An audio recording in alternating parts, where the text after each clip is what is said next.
All right. Well, welcome everybody. Sorry, this is a day late here. We tried to do a live thing. It didn't pan out, unfortunately. So maybe again in a future date. But either way, we're back here doing another Audiophiles Anonymous podcast. This is the 6th official episode. Wave Theory is joining Signcraft and myself again. Hello. Thanks for having me again. Oh, yeah.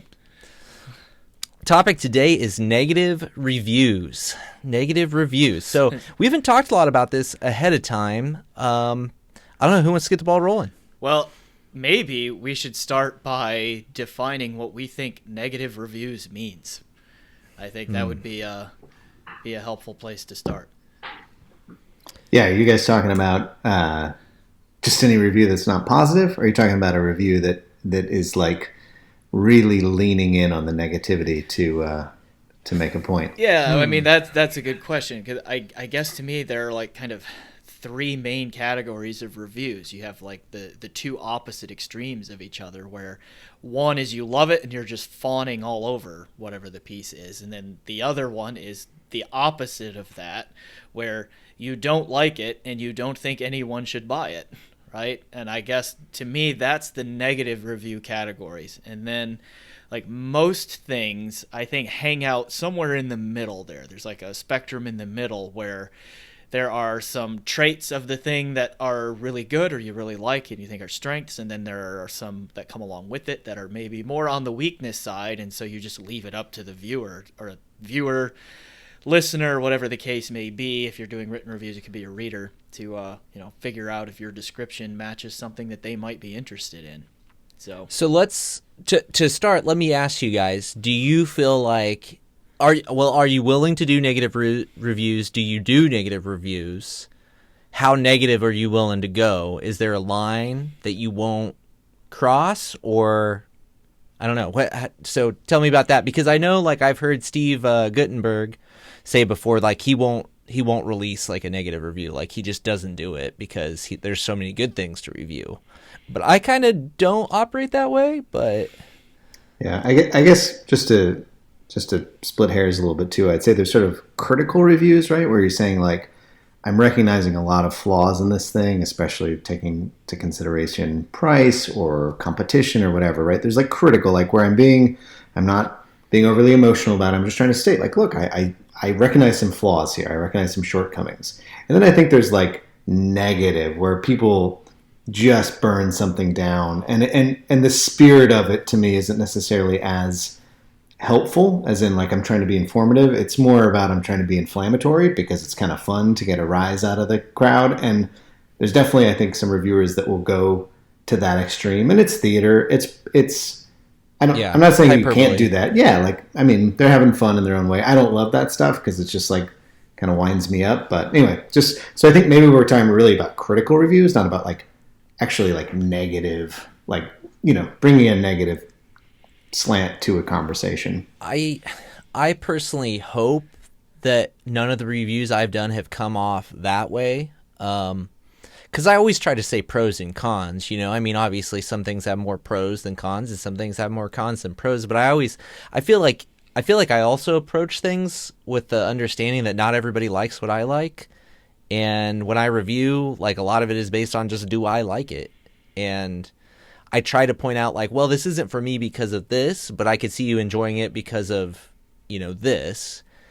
So that's kind of how I do it. I mean, I feel like sometimes I go a little more negative on things, but I also feel like I see it as a responsibility to just be honest too. Yeah, first of all, I think Sign made a really good point about, like, you could probably break the broader negative review category into critical and then almost malicious, right? And I really try to avoid, and I think I have successfully done so, the malicious side of things. I have been quite critical of some pieces. Like, I have done that. And the reason that I am okay with being critical and that I think it's important for reviewers to do so is because I think, at least from my philosophy, is that my primary responsibility is to inform the viewer. Right? Someone who is seriously considering parting with their cold hard cash, right? And most of us in this world do not have unlimited resources on that. And so, like, spending it as wisely as one can while being in this hobby, let's say, is a worthy goal, and I want to serve those people as honestly and as clearly as I can. So being critical sometimes is a necessary aspect of that, I think. So, Mr. Eric, you mentioned Steve Guttenberg, and I have heard him say similar, or I have heard that attitude that he won't do negative reviews attributed to him. Now, I respect Steve a lot. I mean, he's been a reviewer in this hobby for a very, very long time, and he knows what he's talking about. I happen to disagree with him on that point. And the reason is I mean, I'm not trying to get political here. I'm just trying to make an analogy that, like, not reviewing something is like not voting. It's not sending a message, it's sending no message. Like, if you don't vote, we do not know the difference between whether you actually don't like any of the candidates and you're trying to say none of them, or you just don't care, right? Like, we can't tell the difference of that, the difference between those things in the absence of an opinion. And so that's why I think it's more helpful to the consumers of reviews to be willing to be critical when you feel that it's necessary. Yeah, I mean, I feel the same way. I just don't. Well, in part of it is because sometimes I take shots in the dark, right? Just because I'm like, oh, well, that looks kind of interesting to me. I haven't heard anybody say anything about it. I'll give it a try. And then if I don't like it, I want to let people know so they don't take a shot in the dark on it. You know what I mean? Or at least they know what they're getting into if they go that route. So I err on the side of, like, just letting people know. Mm-hmm. And maybe I don't spend as much time on those reviews, or I don't know. I just feel like getting an opinion out there just so people know where you stand on it is helpful, I feel like. Right. I mean, it's all... Go ahead. It's all contextual, right? And I think it's important to always be, like, sharing. I sort of lean to this sound, or I prefer this kind of component or element, or, like, I'm a sucker for this. Like, I'm happy to admit, like, I'm just a sucker for this aspect of it. I can't say this thing's great. I just think the UI, the interface on it looks awesome. And so I want this thing, and I'm being totally, subjective right now. So be aware of that. But yeah, I mean, I think we talked about this at another juncture. It's like you want to find people whose ears you trust, or who come to the table with a similar perspective to you, and then, like, lean into their reviews, because the hit rate's going to be higher. Yeah. But I really appreciate, I really appreciate critical reviews, right? Because you rarely see them. I mean, if you look at the reviews, right, what's the percentage of them that are, like, critical to negative? It's probably like 5%, 10% most. Yeah. It's low, right? You start to investigate a new piece of gear, you start watching a bunch of videos. Most people are going to tell you it's the best thing since sliced bread. And maybe they feel that, and maybe they love it. But that means somebody bit their tongue. Not everyone loves everything, obviously. Well, and I think, too, like, that we definitely have to acknowledge the fact that, like, people are, like, a lot of times people are trying to get you to buy stuff. And, like, you being really excited about something and saying it's good is, I feel like, just, it gets people excited and makes people pull the trigger, And I know a lot of reviewers say, like, I don't shill because I could just tell you to go get something else and it would be the same for me. But I also don't feel like that generates as much, buzz or positive, vibes, or it doesn't make people pull the trigger, It makes people pull the trigger if people are excited. Well, beyond getting, like, motivations, right? Beyond just getting someone to click your Amazon link and go buy something, right? There are other motivations at play, right? People loan us gear, like, companies loan us gear. Yeah. It's hard to take something from somebody and listen to it critically for a while and be like, you know what? It's not great. You feel that you're going to damage that relationship, which you probably are. Yeah. I mean, honestly, I don't know what company would be like, well, let's give them some more gear. I want to hear them, poop on our gear next time. Like, that's not how it works. So there are some there are some pressures, and if you don't buy all your own stuff, that stuff is going to be baked into the system. It is tough. That's definitely true. I have a lot of just private individuals that, and it's increased recently, that just send me messages and saying, hey, do you want to hear this thing, and send it on to me. So like, I mean, as Sign is saying, like, there is the kind of that pressure to say, well, this person just spent money on that thing and they want to, I don't want to disappoint them. But on the other hand, like, I think, and I hope that I have earned the respect to know that, like, what they really want is my real unvarnished opinion on that. Like, I'm hoping that that's what they're asking for. Now, it's a really good point that there's going to be pressure to not do a negative review or a critical review, I guess we should call them at this point, no matter what the source is. Because, like, you have an individual who loaned you a piece, they might be disappointed if you don't like the thing that they just bought, right? There's a manufacturer who is trying to sell their product, and they run the risk of you cutting into their sales, with a critical review. Same thing with a retailer and all of that. Now, I do want to give Apos a lot of credit here, because they keep sending me topping, and I keep telling them that topping is bad. Right? And I know that's going to be controversial if we have a bunch of measurement chasing listeners out there. So here again, there's another example, is you run the risk of alienating someone when you do a critical review, right? But like, every time I get a piece of topping in, I'm just like, oh my goodness, what? like why? Right? But Apos, to their credit, they just keep sending me topping regardless of what I say. So I appreciate that they have done that and given me the leeway to be honest about the stuff and, like, still say, okay, just keep going. And I don't know why they're doing it. I just know that it keeps happening. Well, topping, I mean, that's maybe a little bit safer too, because topping, they're a known entity, right? Like, people that are going to buy topping are going to buy topping stuff for the most part. You know what I mean? I feel like. Yeah. So, like, I'm kind of in the same camp as you in that it doesn't thrill me, but what would you feel about this? Let's throw a hypothetical out there, right? A new company, like brand new, first headphone they've ever made, send it to you. What does that look like? Because I feel like that would be the one that would be tough for me if I really didn't like it, to release something, and just, like, especially if there wasn't anything else out there on it. And I don't know, that would be, because I do feel I have empathy, for somebody that put a lot of time and money into something. That I wouldn't want to be the one to sink the ship, but at the same time, I don't know.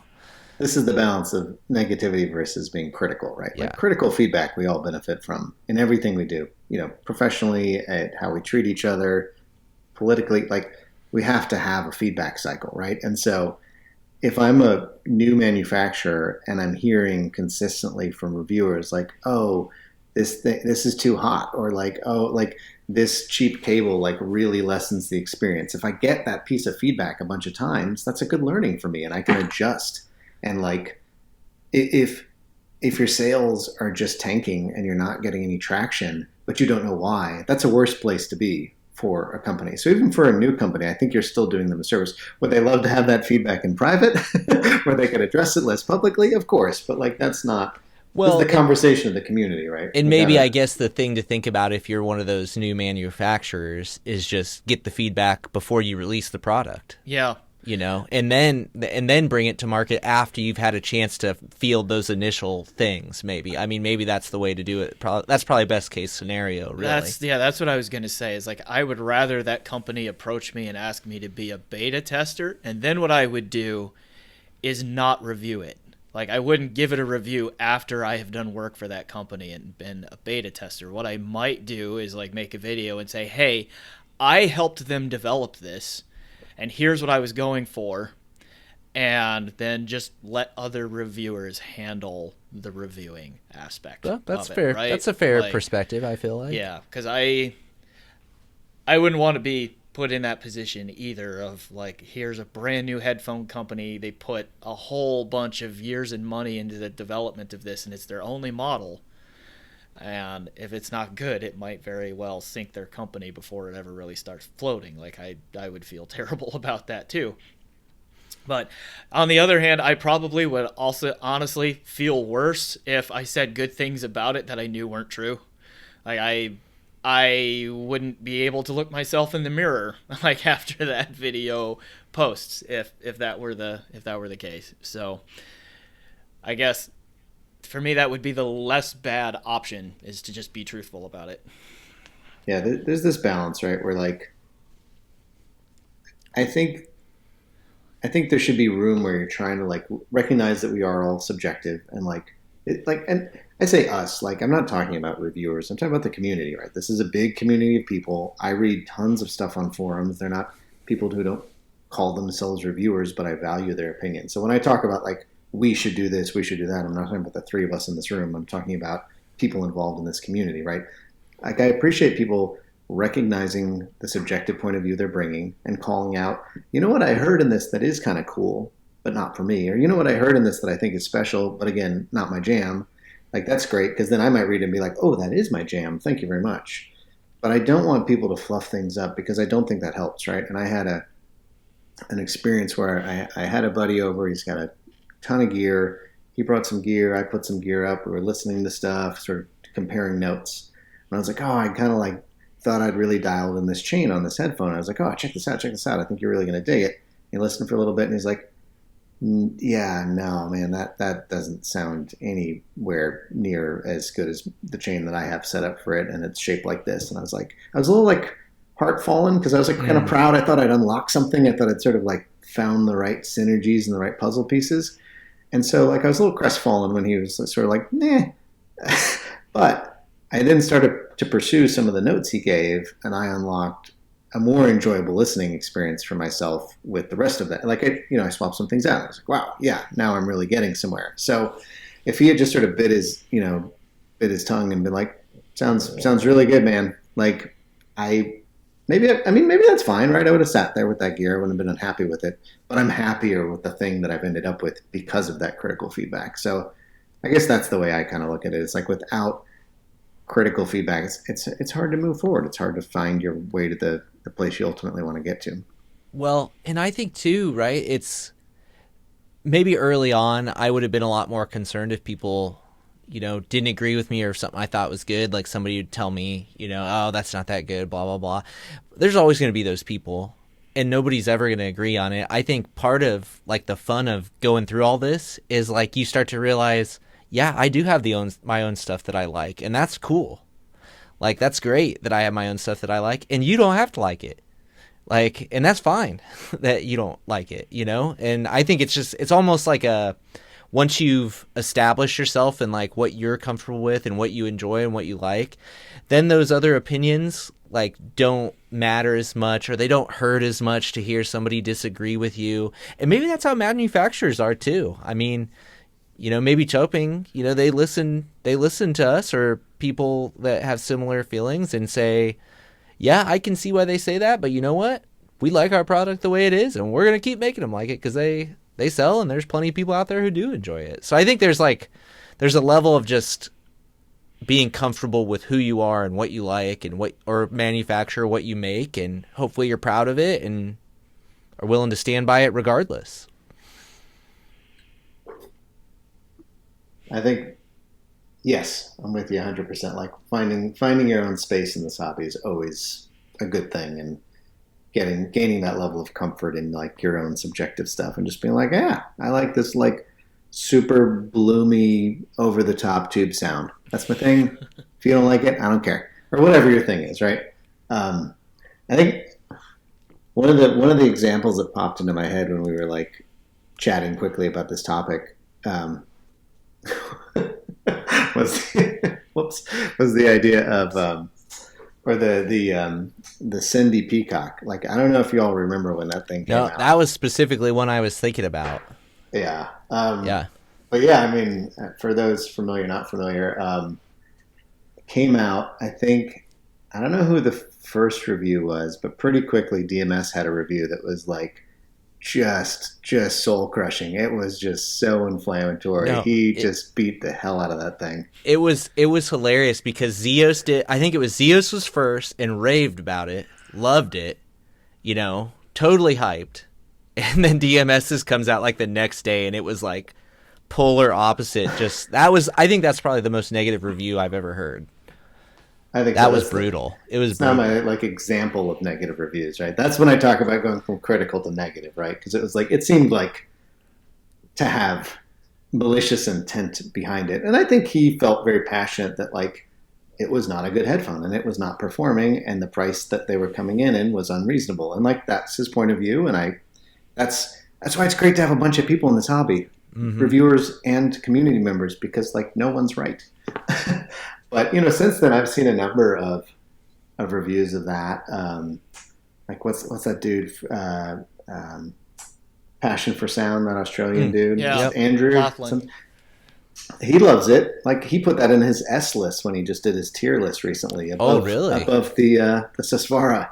No way, really? I didn't. I have that video saved. I haven't watched it yet. That's interesting. And he's not saying it's technically better. He's just saying he'd rather listen to that. That makes him happier. And I like when people are willing to even when something gets a negative review, come back and give it a positive one, or vice versa. I think, we talked about the hype train. That's the real danger in this hobby is it's hard to go against the grain, whether you're in a forum as a community member or as a reviewer. This community likes to yes and once something's rolling, whether it's rolling negative or rolling positive, it's hard for the direction to shift. And that I think is actually a little bit, that's my criticism for the community. That's the area where I feel we need to work on that, because no one wins whether we're riding a hype train or a negativity train.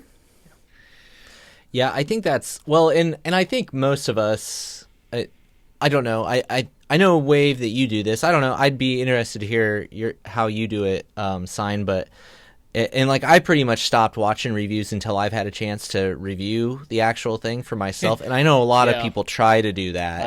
I don't watch reviews much anymore because I don't want them to color my thinking.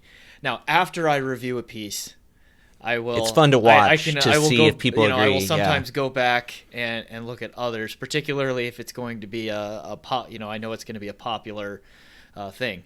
Although, I just reviewed the Bifrost 264, and there are not a ton of reviews out there for that one yet, so I'm still waiting for some of those to come in. Yeah, for sure. I've definitely gotten the habit of not watching reviews because I don't want it in my head. I don't want to think like that. I just want to hear the thing, really enjoy the experience of hearing the thing on my own. And there are some products that you just know because of what they are and who made them, that they're going to be a hype train, right? Back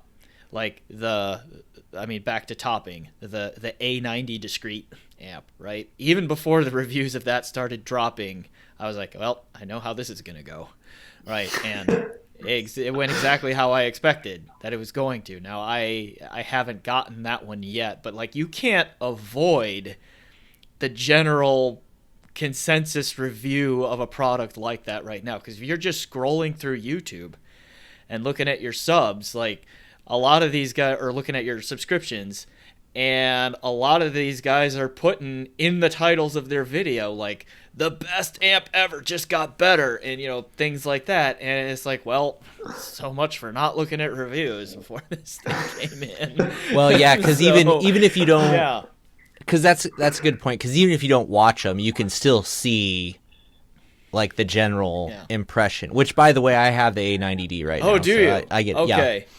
No spoilers. I won't spoil it, but it's. I've been told that I'm gonna get one. I just haven't gotten the shipping notice yet. Yeah. So. Yeah.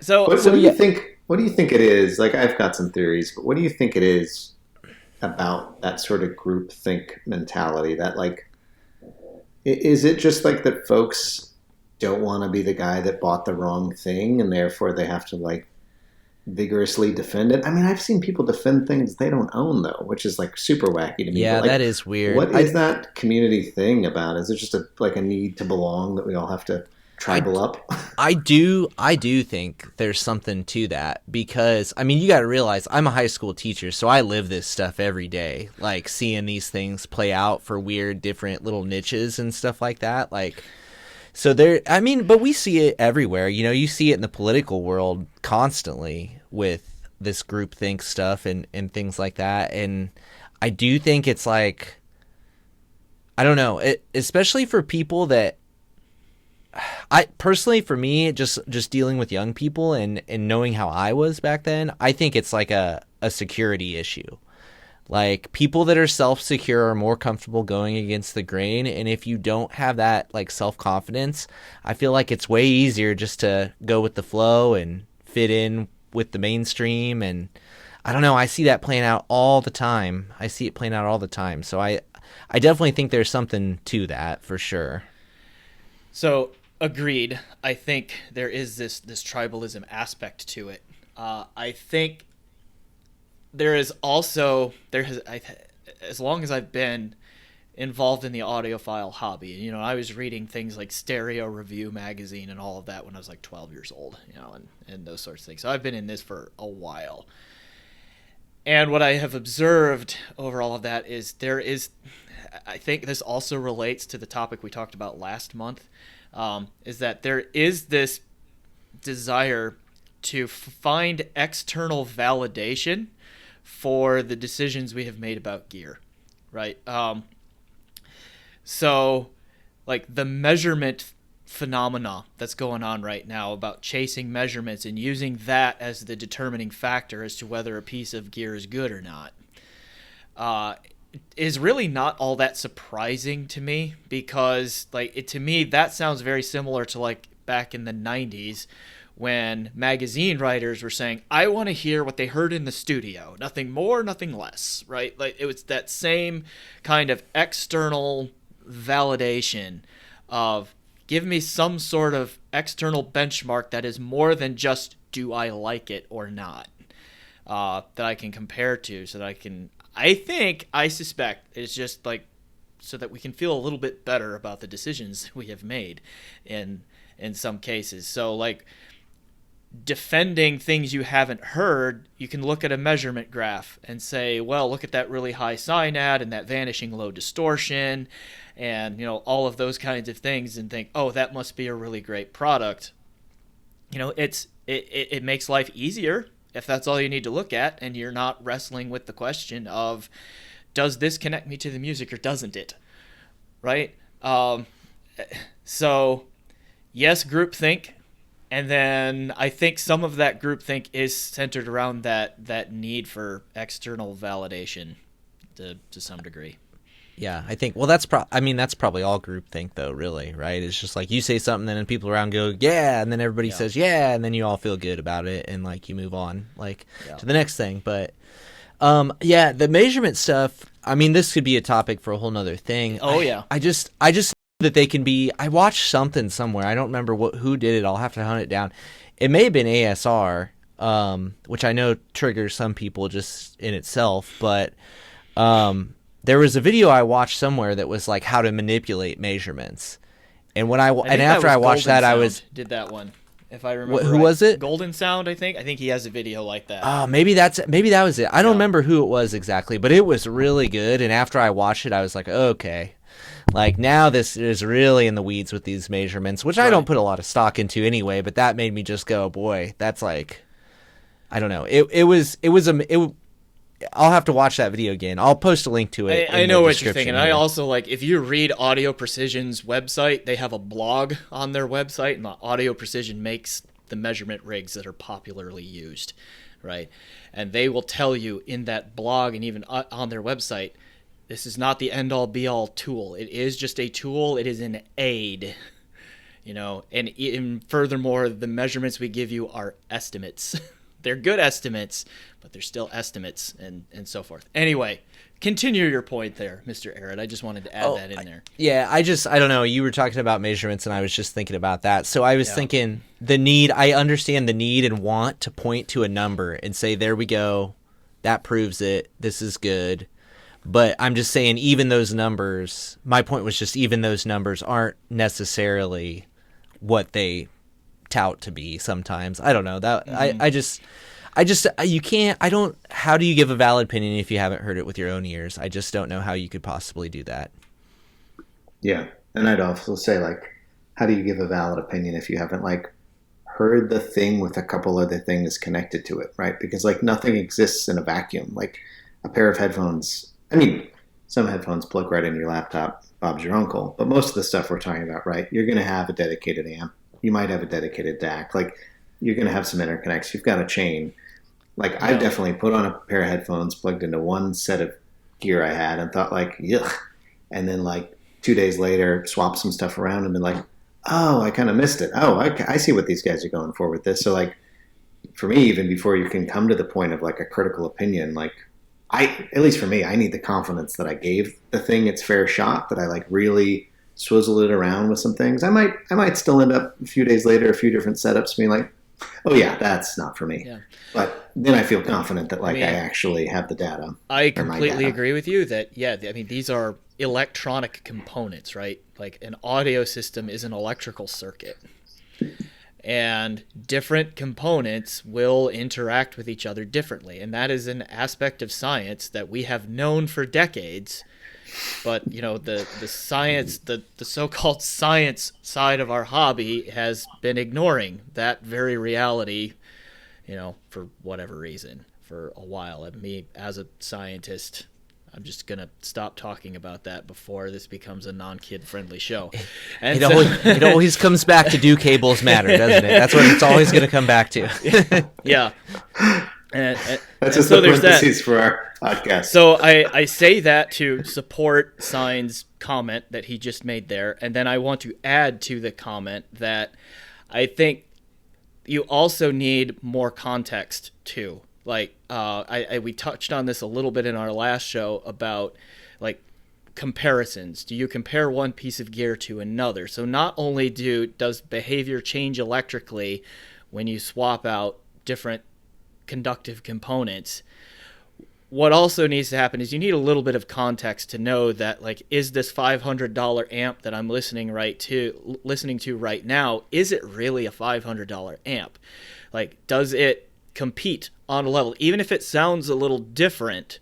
Like, does it still sound like it is worth the asking price, right? And so I think having a little bit more broader contextual knowledge of the market segment that you're playing in is also helpful and necessary. Now, that is really tough to do if, you know, you're a college kid who's getting into this hobby and you just don't have the money to shop around like that. And so that brings me back to, I think those are the kind of people, not just college students, obviously, but, you know, those are the kinds of people that I'm trying to reach with this reviewing effort and help them make more informed buying decisions.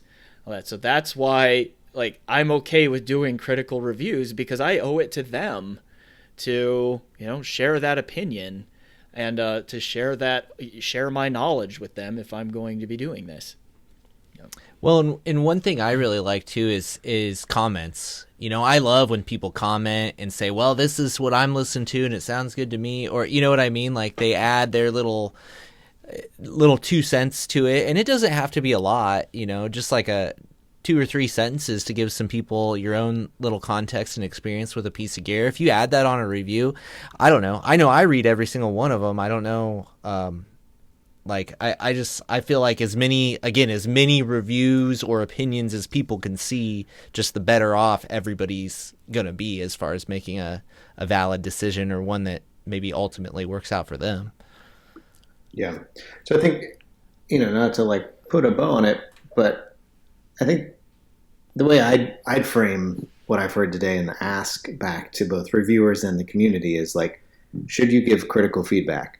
Absolutely. Should you do it in a super inflammatory way? I would ease down on that stuff. Sure, it's okay to be funny sometimes and, like, you know, poke some hole. Like, you know, that's fine. We're here to have fun. So, like, you want to be kind of a jerk about it, you know, just grain of salt. But I would say, like, avoid questioning the integrity of the makers or something like absolutely. That. Because you don't, like, yeah. Right? You know, yeah. You don't know that they're trying to pull one over on you. They may honestly think that this is it could be a sound they're going for or whatever. But yeah. Well, and this goes back, and I say this in my classroom almost every single day, right? You argue and critique the idea, not the person, right? Like that's how you do it, and keep respect across the board and not, hit below the belt. It's like you criticize the headphone and its, aspects or the piece of gear or whatever. You don't attack the company saying, terrible things about them and things like that. I feel like we're all on that same page here, right? Like there's a reason why we're doing this together is because we kind of all feel, I think, that we, I don't know, just respect the way each other does things. And so I guess I want to make the point that, like, yes, I think we're encouraging of critical thinking, right? We're encouraging that. And I think whether you're on the forums or you review things or whatever, like, yes, just make sure you're sharing what shortcomings you see in gear. I would also say, please add some context. What did you try the gear with? How many other things like that have you tried? Like, what do you kind of like? Like, give people some context. If you just come in out of nowhere with like, this thing sucks, it's like, that's not super helpful for anyone. So it's like, set a little context when you're giving critical feedback. It really helps the manufacturer and your fellow community members, process that piece of information that you're giving them. Well, in genre music too, right? Because that's not, we haven't mentioned that yet, but I mean, obviously that's a big one that like I know a lot of people ask me about, like, well, how's it for EDM? And I'm just like, I don't know. I don't listen to EDM. Sorry. Yeah.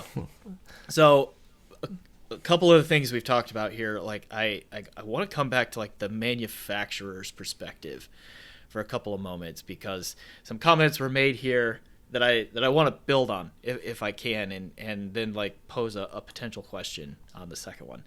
So the first was what Mr. Errett was saying about, like, you be critical of the idea, or you should be critical of the idea and not the person stating the idea, or, in this case, the manufacturer or something like that. And I agree. That is best practice. Absolutely.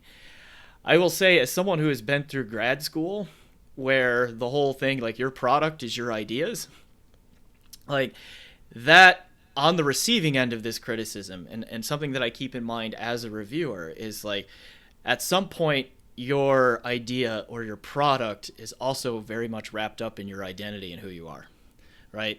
And so even though the critique is of the product or of the idea, it can still very much feel like a personal attack. Like, at some point that's unavoidable. And like, I know going through grad school, like when you're facing a PhD committee and all of that, like sometimes there is this attitude of those people sitting in front of you that they all want to one up each other in terms of their ability to tear down what you just thought you built.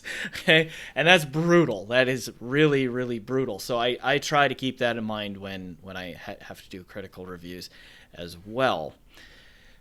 That said, we are also entering into, and this is the second point, kind of unrelated, but made me think about it here, is we are kind of also entering into a brave new world of reviewing reality, I think. And that is because of YouTube and the internet generally being what it is in self-publication. Like, it is helpful to us as reviewers, and it ensures that we can have content if we have relationships with retailers or manufacturers and get things directly from them. I mean, that helps us generate content, and it's the easier way to go. However, as we in this panel have found out, we have people, just private individuals, that send us stuff of their own volition. Or at times we may have some money, like through Patreon or just out of our own pocket or whatever, where we can buy some of this stuff. So I think it is actually becoming beneficial to manufacturers to be hands-off, but to be completely hands-off on the review here, because we can still get a hold of and publish whatever we want, right? And if you make it hard for us to get our hands on something because you're afraid of what we're going to say, we have a platform where we can share that too. And our viewers are not going to take kindly to your meddling like that, right? And so to me, that was just looking at it from the other side, is what do I as a reviewer want to do? But then I was thinking, manufacturers and retailers they're being held accountable in new ways that they haven't been held accountable before because of the internet, YouTube, blogs, all of that. Even just people who review things on like Headfi or whatever, where it's just instant publish.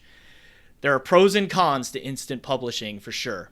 Okay, without peer review and all of that. But I think one of the pros is the increased accountability on manufacturers and the encouragement it gives them to not try shenanigans behind the scenes to get people to say good things. Let's throw that out there too. Yeah, I mean, I think though, largely my experience is the manufacturers like that feel like they've got a good product, like they are very hands off. Yep. The ones for me where they're like, you know, oh, we want to see the review first. You need to mention this, and you need to do this, and you need to do this. Usually, those requests come with like the cheapest IEM. I don't know. That's my experience. Is like it's coming from like an unreputable company are the ones that are worried about that. Whereas like anytime, you know, Hi-Fi Man or APOS or anyone like that has sent me something, they're just like, yeah, here you go. If you could be done with it in like a month, that'd be cool. You know, like that's usually about how it goes for me anyway. Hi-Fi Man doesn't even tell me what they're sending me. They just said, okay, we'll look at something in the post. Get a box with 3 or 4 stuff, days yeah. later, a box shows up on my porch, and it just has Hi-Fi Man on it. And it's like Christmas morning every time it happens, but I have no idea what's in that box. So they're a little cagey about that. But so I think what I was saying is that's a red flag for me. And that usually the companies, anybody that's contacted me with all those strings attached, I'm just usually like, no, thank you. I have had one instance, and I'm not going to say the name of the company because I don't think that's appropriate right now, but I have one instance of a name brand that, for those watching this or listening to this, would likely know. Say, hey, we want to send you this thing for review. And I say, okay, great. What are the terms? And they said something about, well, we went for this kind of a sound, which, you know, if you don't like that, could you just maybe not review it? And, I emailed them back and said, look, if you send me this, I give pros and I give cons and I give an honest assessment about where I think it fits in the market. If you're not ready for that, don't send it to me. And they didn't send it to me. So... And that's what made me think about the comment that I just made, because I could have gone out and bought that thing and done the review anyway. And I had the option. I didn't, and I have already, I'm still protecting their identity, but I could have said, they offered this to me, and here were the circumstances, so I went and got it to review it anyway. I could say that. So to me, that's really risky behavior on their part, and they would just be better off of letting it out there, and what happens, I think. So. Well, yeah, I mean, and I just think, you feel like you want to, whatever, it's a gut thing, right? Yeah. Like, if you ever get that weird feeling in your gut, like, this doesn't seem quite right to me, or sometimes I watch reviews like that, that are overly malicious, and I'm just going, it just makes me cringe a little bit and go, I don't know about this, like, this just seems a little off, so trust your gut, I guess, is where I'm at with it. And trust the power of the community. I mean, usually it levels out, right? I mean, even that thing with the peacocks, right, was like, there were some very divergent opinions on that headphone, but they're all out there now. And you can watch all those reviews, and you can decide which one sounds the most believable to your palate and your taste. And that's great. That's great. Well, if you have a chance to listen to the Peacock, then that's another data point in terms of which reviewers' tastes most closely mirror my own, or are completely predictably opposite enough that that's useful to me too. Yeah, right. I mean, I do feel it's smaller manufacturers, niche manufacturers are at a disadvantage, right? Because and maybe they don't care because they're working in such small volumes. They're always going to have their advocates and their fans. But if you think about, these guys like Donald North Audio, or, I mean, Deckware's grown a bit, so they've got, quite a few more things out in the wild being reviewed now. But you look at some of these guys doing because I don't know, I'm into that stuff. I love sort of the niche hand-built tube amps, and if there's guys and gals who are only producing dozens of them a year, like to have review units, like that's capital. They're not working with like the entire capital of their business might be like 40 grand, right? They're not working with like millions and millions of dollars, or it's like, oh, a review unit, toss a couple review units out. So if they send something out and somebody trashes it, and that's like the only review hanging out for them, like that sucks. I mean, boo-hoo. But I do feel it's like a little more. It's just a little trickier, I think, when you're talking about something that's in such small production. Like how, I don't know. You still got to be honest. I'm not saying don't come correct if you are reviewing a piece of gear like that and you don't like it. But I am sensitive to like the one person shop compared to like the megacorp. Well, one thing that's interesting is like you mentioned Deckware, which the only reason why I know about Deckware is because you told me about it, and then I saw Andrew Robinson did like a glowing review of one of their amps for pairing with horn speakers or something like that. So those are my only two data points with it. But regardless of that, that company is quite successful and has been operating for a long, long time. Just based on what? Word of mouth? For a lot of those, it's word of mouth. You know what I mean? Yeah. So it's like, that's kind of cool too. And really that kind of speaks for itself, right? If there's an amp manufacturer that's small like that, that's been in the business for like, I don't know, what, like 4 decades or something like that, like they got to be doing something right.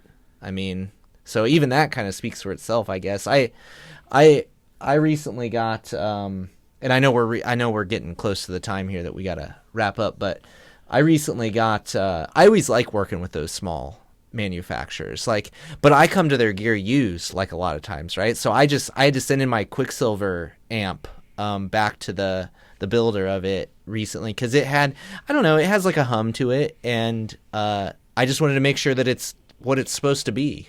You know what I mean? So I was just like, hey, I emailed him. I was just like, this is what I got. Like, I want to review it, but I'm not like 100% sure like it's working the way it should, so send it in. And he was just like, well, send it in. I'll take a look at it and we'll make sure it's good. So I think too, I guess that's my perspective as being on the used market, is like, I always got to tell people that it's used too, just because there's like that other context piece out there of like, yeah, somebody could have screwed this thing up at some point in time.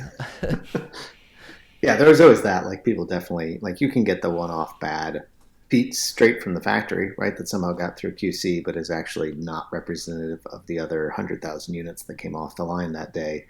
Or you could get something in the used market where you're like, so everyone's just cool with it doing that? That seems weird to me. Yeah.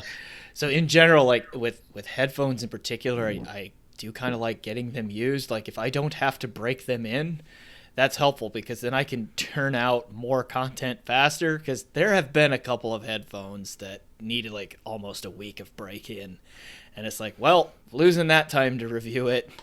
That they come in brand new in the box. Like, which one was it? The Dan Clark Stealth. That thing took like 100 hours of break-in, and it changed significantly. I know they put that all in the their way into like marketing 90 material. hours. It was still not settling out yet, which is the longest I have ever heard. And it was like, ooh, well, and I only was able to have it for like 2 or 3 weeks or something like that. So, yeah. Well, and that's another thing that I do too, is like, I definitely don't jump to a negative review. Like, I will wait like a month to pick something up again later and try it again, like, before I'll just immediately, do a negative review. So I like we said, give it context, try a few different things, And then the one last thing I want to say, because we haven't made this point, is like, when we do a review that ends up being critical, we had to listen to that thing, right? Like, it just for a long time. A long time, and it wasn't fun, right? It's like, we don't do critical reviews just because we enjoy being critical. Like, no, we did our work, and we might be a little bit pissed on the other side of it, because we're like, yeah, we could have been listening to something better. Well, if anything, like you want to that. double check yourself, like, you want to double check yourself. Like, I'm going to definitely listen to this long enough. And almost every time, like what you're saying, you listen to something, you kind of have just a not great feeling about it. Set it down for a day or two, let yourself cool down, pick it up. It's almost never as bad as you thought it was when you set it down. That doesn't mean it's great. Doesn't mean your review isn't going to be critical, but it's usually not as bad as that initial impression can be sometimes. So, yeah. All right, guys. Well, you think we got that one beat to death? I think we thoroughly beat the heck out of that one. So, all right. Okay, well, thanks guys for joining us again. This is Mr. Arrett, Wave Theory, and Signcraft. And again, sorry that this wasn't live. We'll try to get this posted hopefully in a reasonable time frame here, and maybe we'll try the live thing again at a future date. So, yeah, thanks everybody for watching and listening, and make sure you subscribe to all of our channels because that's the thing we have to ask for. Right. Yes, please do. Yeah, tell all your friends. It's great. They'll love it. We're never negative. Yes, that's how we grow is the word of mouth of local audiophiles getting together, because there's those groups are huge. Yeah. Pass a note in class, you know. All right. Well, thanks for having me back, guys. This was fun.